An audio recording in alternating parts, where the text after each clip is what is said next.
وآخر دعواهم أن الحمد لله رب العالمين۔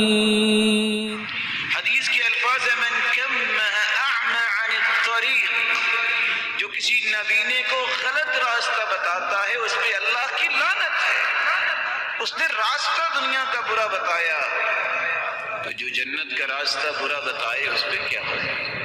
کچھ لوگ کہتے ہیں کہ رمضان کا جو آخری جمعہ ہوتا ہے اس میں قضائے عمری کر لیا کریں، جو نمازیں رہ گئیں، جو تم سے رہ گئی زیادہ سے زیادہ 100 نفل پڑھ لیں، یہ قضائے عمری، ہر نماز کے ساتھ 2 نمازیں اور پڑھ لیں جو پچھلی نمازیں رہ گئی ہیں۔ الا فلیتقوا اللہ، الا فلیتقوا اللہ ولیستحیوا علی انفسہم، اللہ سے ڈر جائیں اور حیا کریں۔ امت کو ایسی بات کا حکم دیتے ہیں جس کا حدیث میں تذکرہ نہیں ہے، جس کا قرآن میں تذکرہ نہیں ہے۔ توبہ کا پھر کیا معنی ہوا؟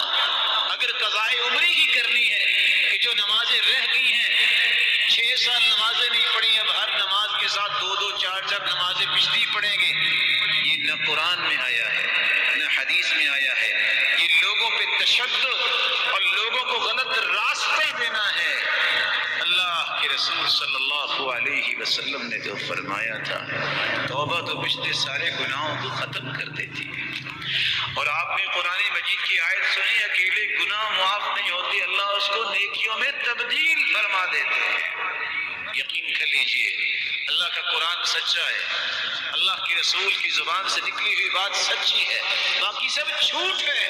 جو لوگوں کو یہ کہہ کے غلط کام کی طرف لگاتے ہیں کہ ہمارے بڑے نے کہا، محمد مصطفیٰ سے کوئی بڑا نہیں، محمد کریم سے کوئی بڑا نہیں ہے۔